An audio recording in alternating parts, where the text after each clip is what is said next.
Hello students, स्वागत है आपके अपने यूट्यूब चैनल में जगत में। तो इस वीडियो में हम लोग प्रश्नावली 2.3 को सॉल्व करेंगे। यदि आप चैनल पर नए हैं तो चैनल को सब्सक्राइब कर लें। तो चलिए वीडियो को शुरू करते हैं क्वेश्चन नंबर 1 से।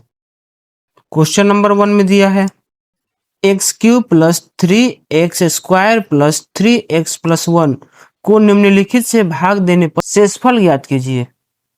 क्वेश्चन नंबर 1 में है कि x प्लस 1 है, ठीक। तो x प्लस 1 को इसमें डिवाइड करेंगे तो x प्लस 1 को लिख दिए क्या, x प्लस 1 इक्वल टू 0। फिर यहाँ x इक्वल टू -1। अब जहां जहां x है वहां वहां रख देंगे -1 को।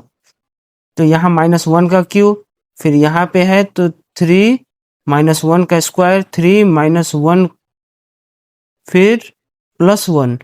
फिर यहाँ से करेंगे 1 का क्यूब है तो -1 हो जाएगा, फिर यहाँ 1 का स्क्वायर तो +1 हो जाएगा, और यहाँ पे -1 में 3 से मल्टीप्लाई करेंगे तो -3 और प्लस में 1।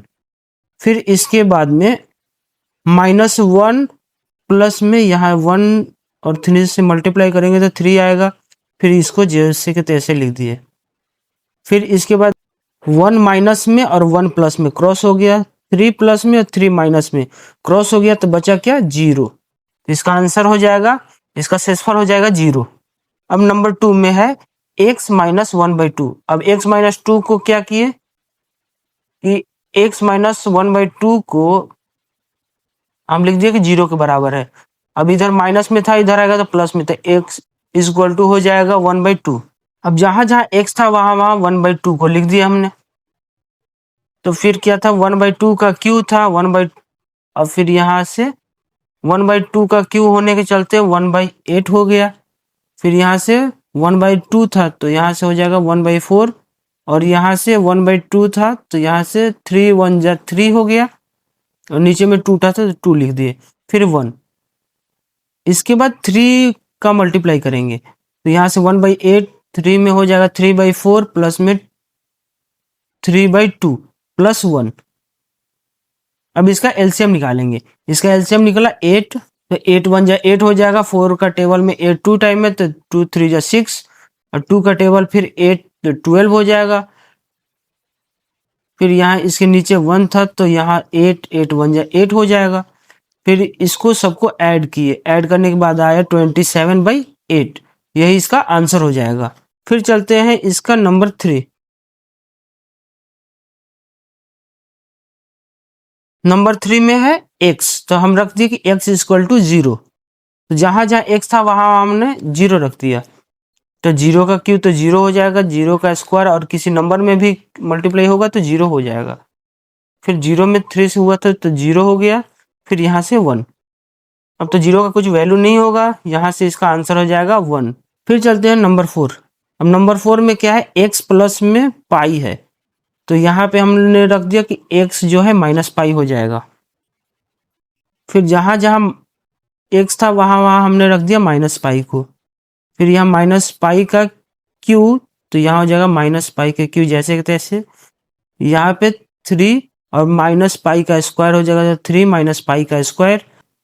3 और -पाई से मल्टीप्लाई हुआ तो हो गया 3 - पाई, और यहाँ पे 1 था तो इसका 1 लिख दिए, तो यही इसका आंसर हो गया। फिर चलते हैं नंबर 5।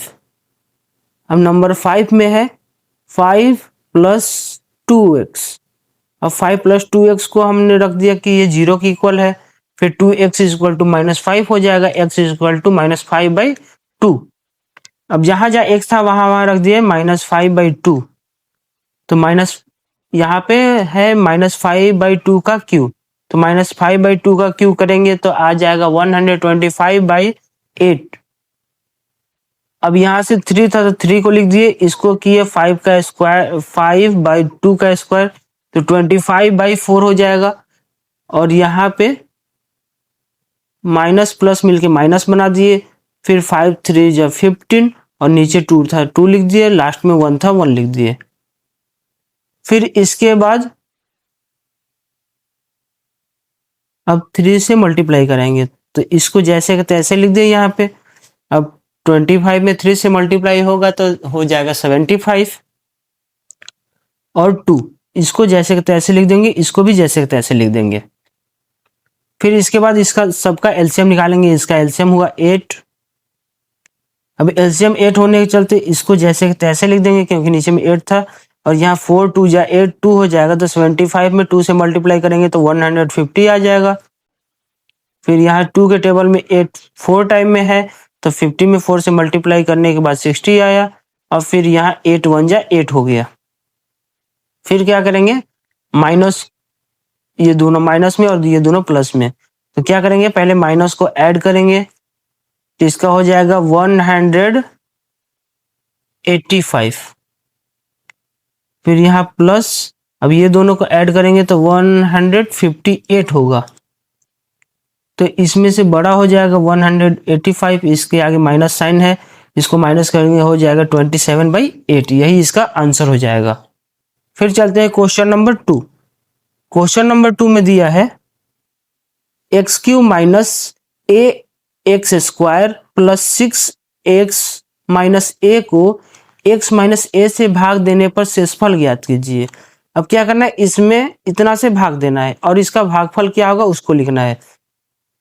तो क्या किया हमने कि x माइनस a दिया था, रख दिए 0 की इक्वल में, x इक्वल टू रख दिया हमने a आया इसका, तो जहां जहां x था वहां वहां लिख दिए a को। फिर इसके बाद a का q तो aq, फिर a का स्क्वायर a² और फिर a से मल्टीप्लाई तो aq हो गया। फिर 6 में a से 6 से और माइनस a जैसे तैसे, फिर यहाँ से प्लस माइनस दोनों कट गया। फिर इसके बाद आया 6a माइनस 5, तो 6a माइनस 5 में से a को माइनस करना है, तो आ गया इसका 5a, तो यानी इसका शेषफल जो आएगा 5a होगा इसका आंसर। फिर चलते हैं क्वेश्चन नंबर 3। क्वेश्चन नंबर 3 में दिया है जांच कीजिए कि 7 प्लस 3x³ प्लस 7x का गुणनखंड है या नहीं। इसमें बताना है कि ये दोनों का गुणनखंड है कि नहीं है। तो पहले क्या करते हैं, नंबर 1 से लेते हैं, इसको ले लेते हैं। तो क्या है, 7 प्लस 3x इक्वल टू 0। अब इधर 7 प्लस में था, इधर आया तो माइनस में हो गया। फिर यहाँ 3 इधर मल्टीप्लाई था, इधर आया तो डिवाइड में हो गया, तो यानी x का वैल्यू आया -7/3। अब क्या करेंगे, इसमें -7/3 को रखेंगे x की जगह पे, तो यहाँ पे हमने रख दिया -7/3 को। फिर इसका क्या था, 7/3 का क्यू। अब 7/3 का क्यू हो जाएगा 343 माइनस में वो भी। फिर यहाँ 3 का क्यू हो जाएगा 27, और यहाँ पे 7 7 जा 49 यहाँ पे है, और नीचे में 3 था, 3 लिख दिए। फिर इसके बाद में अब 3 को ये दोनों से मल्टीप्लाई करेंगे, तो 3 से हो गया 3 9 जा 27 हो जाएगा। तो इसको हमने रख दिया -343/9, प्लस माइनस माइनस हो गए 49/3। अब क्या करेंगे, ये दोनों का एलसीएम निकालेंगे। इसका एलसीएम हो गया 9।